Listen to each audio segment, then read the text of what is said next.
सगळे लोक थंयसर येवन गेले म्हणून ते बहुजन समाजाचे कैवारी आशिल्ले। ते जरी भंडारी समाजाचे नेते जाले, गोंयांतलो सगळो समाज वेगवेगळ्या पद्दतीत एके कडेन हाडपाचो वेगवेगळे कडेन तांच्यांनी केल्ले प्रयत्न हे सदोदीत आमकां याद उरतले। तांच्यांनी केल्लें काम हे म्हाज्या पयलीं उलयल्ल्या सगळ्या वक्त्यांनी सदोदीत सगळ्यांनी सांगलां, पण विशेश करून तांचो आवडीचो सब्जेक्ट म्हणजे कूळ आनी मुणकार।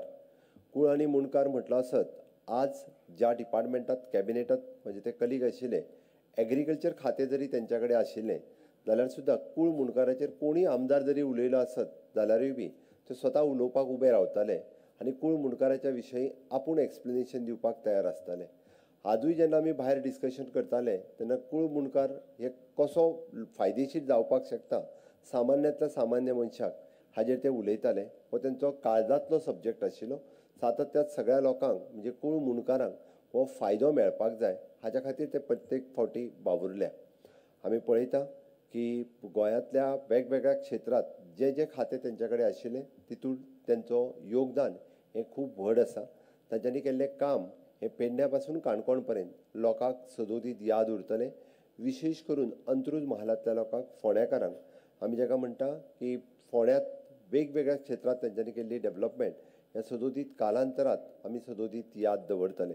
तांच्यांनी सुरू केल्लें आपलें शैक्षणीक संकूल हे गोंयांतल्या कितल्याशाच भुरग्यांक म्हणजे आपलें शैक्षणीक एड्युकेशन कंप्लीट करपा खातीर हे खूब मोठ्या प्रमाणांत तांचें योगदान आसा। तांच्यांनी आपल्या विशेष करून भंडारी समाजा खातीर केल्लें कार्य आनी भंडारी समाजाक एकत्र हाडपा खातीर आनी शेवटचे सगळ्या लोकप्रतिनिधींचो केल्लो सत्कार जे सदोदीत सगळ्या जाणांक याद उरता। रुद्रेश्वर देवस्थान हरवळें हे म्हज्या मतदारसंघात येता। जवळपास 450 लोकप्रतिनिधींचो सत्कार करप हें खूब व्हड काम आशिल्लें।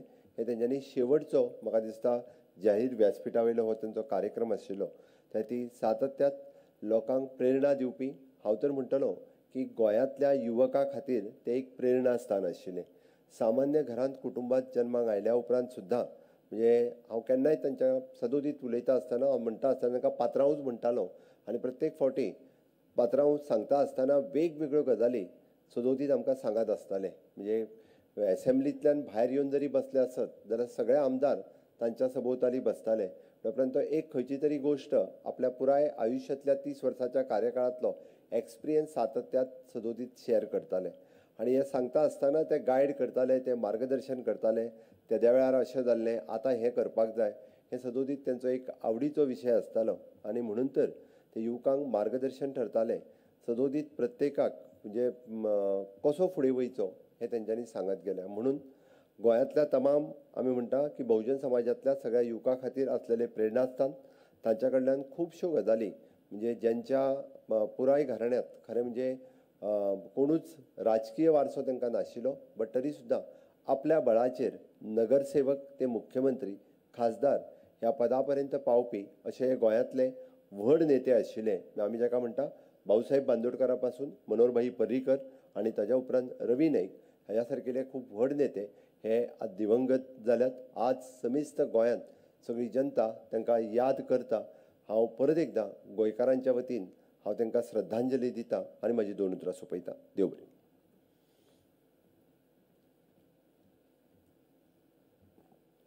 महाराष्ट्र राज्याचे मुख्यमंत्री श्री देवेंद्र फडणवीस यांना विनंती करते की त्यांनी स्वर्गीय रवी नाईक यांना आदरांजली वाहावी।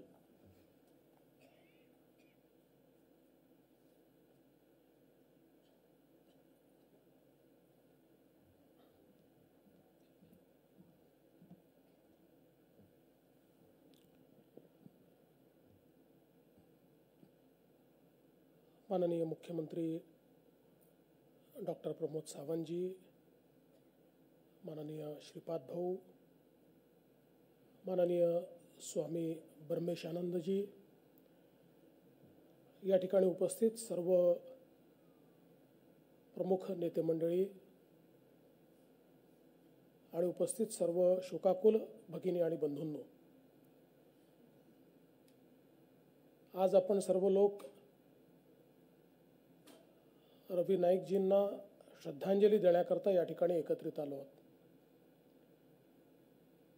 खरं म्हणजे माझ्यापूर्वी बोललेल्या सर्व मंडळींचा एक दीर्घ अनुभव आणि दीर्घ प्रवास माननीय रवीजींसोबत राहिलेला आहे. तुलनेनं माझी त्यांची ओळख ही 2021 साली झाली, ज्यावेळी त्यांच्या प्रवेशाच्या निमित्ताने मी त्यांच्याकडे गेलो आणि त्यावेळी त्यांच्याशी बऱ्याच गप्पा झाल्या. त्यानंतर मग संपर्क होत राहिला. ओळख जरी उशिरा झाली असली तरी महाराष्ट्र आणि गोवा हे दोन राज्य सख्ख्या भावांसारखे असल्यामुळे दोन्हीकडच्या राजकीय क्षेत्रातले नेते एकमेकाला माहिती असतात, तिथल्या घडामोडी माहिती असतात. त्यामुळे गोव्यातले एक प्रमुख नेते म्हणून रवीजींचा प्रवास हा मी देखील बघितलेला आहे. आणि खऱ्या अर्थानं राजकारणामध्ये अजातशत्रू अशा प्रकारचं व्यक्तिमत्व ठेवायचं आणि हसत खेळत आपली राजकीय कारकीर्द पूर्ण करायची, अशा प्रकारचे नेते हे फार कमी असतात. त्यातलेच एक नेते म्हणून रवीजींकडे आपण बघू शकतो.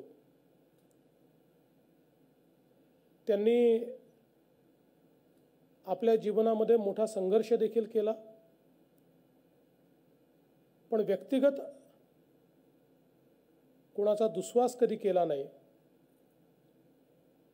खरं म्हणजे ते एक उत्तम अशा प्रकारचे व्हॉलीबॉलपटू होते आणि एका उत्तम खेळाडूचे जे गुण असतात तेच गुण त्यांनी राजकारणामध्ये देखील जोपासले. खेळत असताना जो एक जिंकण्याचा संघर्ष असतो तो त्यांनी केला. अनेक सामने ते जिंकले.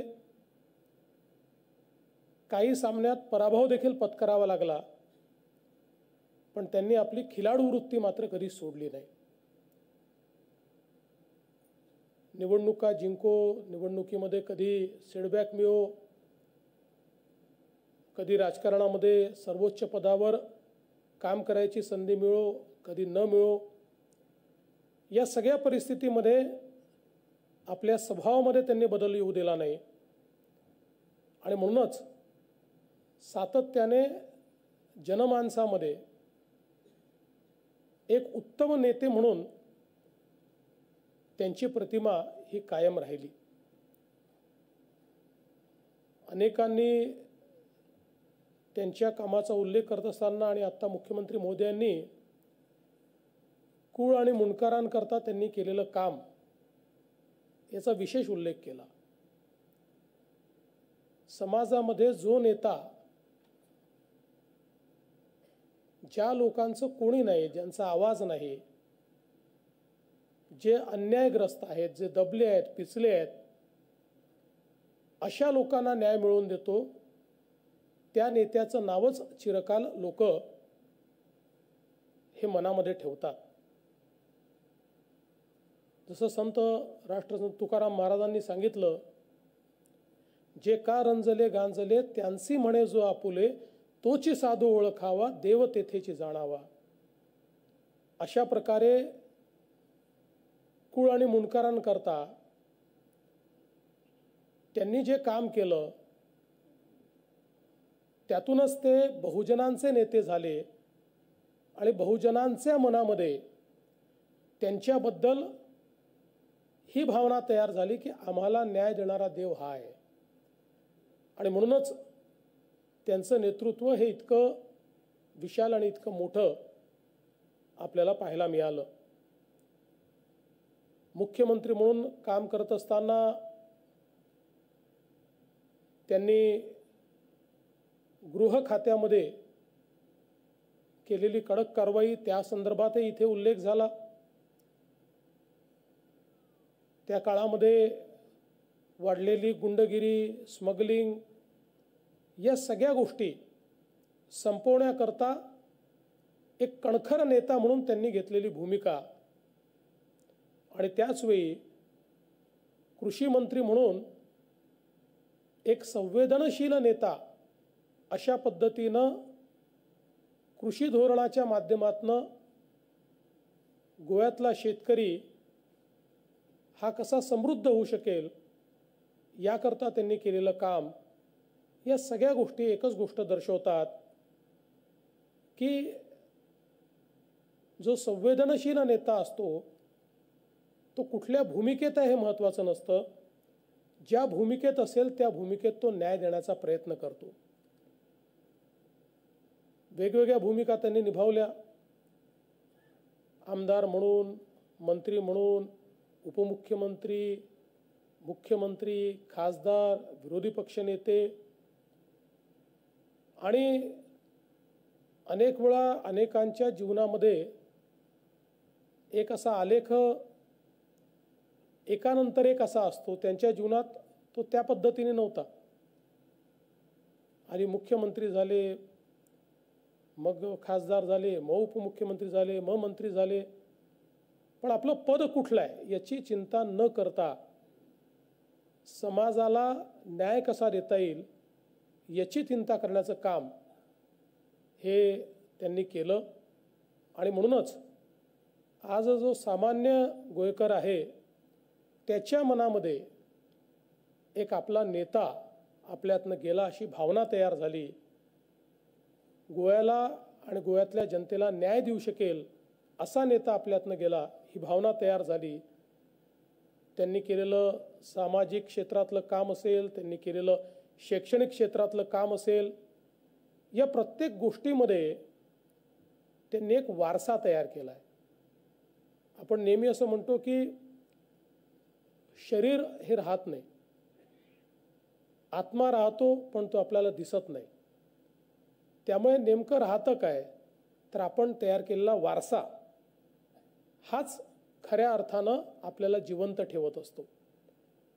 वारसा एक अशी गोष्ट आहे की जी आजपासनं 50 वर्षानंतर 100 वर्षानंतरही कुळ आणि मुंडकारांचा विषय आला तर लोक रवी नाईक यांचं नाव घेतील, याला वारसा म्हणतात.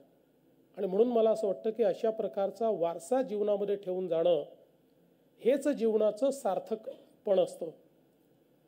खरं म्हणजे अशा प्रकारची जी मंडळी असते ती दीर्घकाल आपल्यात राहावी, नेहमीच आपल्यासोबत राहावी अशा प्रकारची आपली भावना देखील असते. पण शेवटी आपल्याला सर्वांना कल्पना आहे की नियतीने प्रत्येकाला जेवढा काळ आणि जेवढं कार्य दिलेलं आहे ते पूर्ण झाल्यानंतर प्रत्येकजण हा परत जातो.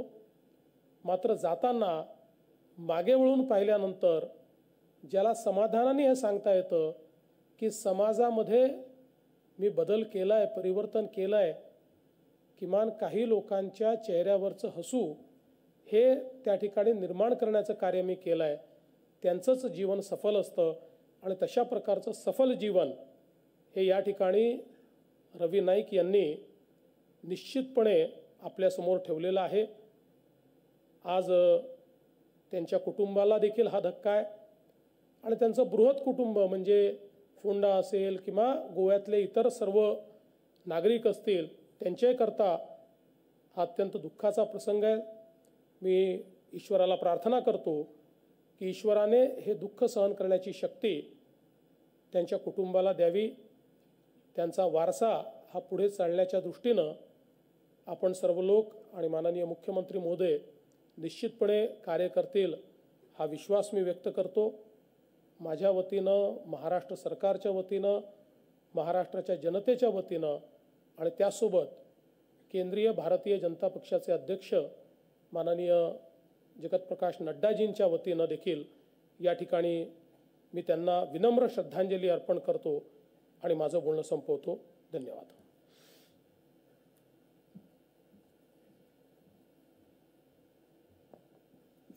गोंय राज्याचे आदले मुख्यमंत्री सर्गेस्त रवी नाईक हांकां आमी अभिवादन करतात.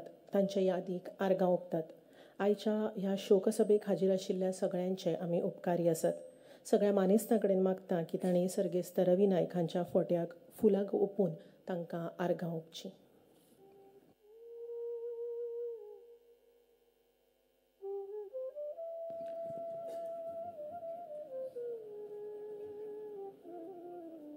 सगळ्या कडेन मागता की राष्ट्रगानाच्या सन्मानात उबे रावचें.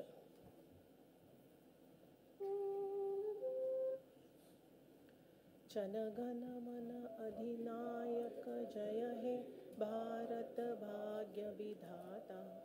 पंजाब सिंध गुजरात मराठा द्राविड उत्कल वंग. विंध्य हिमाचल यमुना गंगा उज्जल जलधि तरंग. तव शुभ नामे जागे तव शुभ आशीष मागे.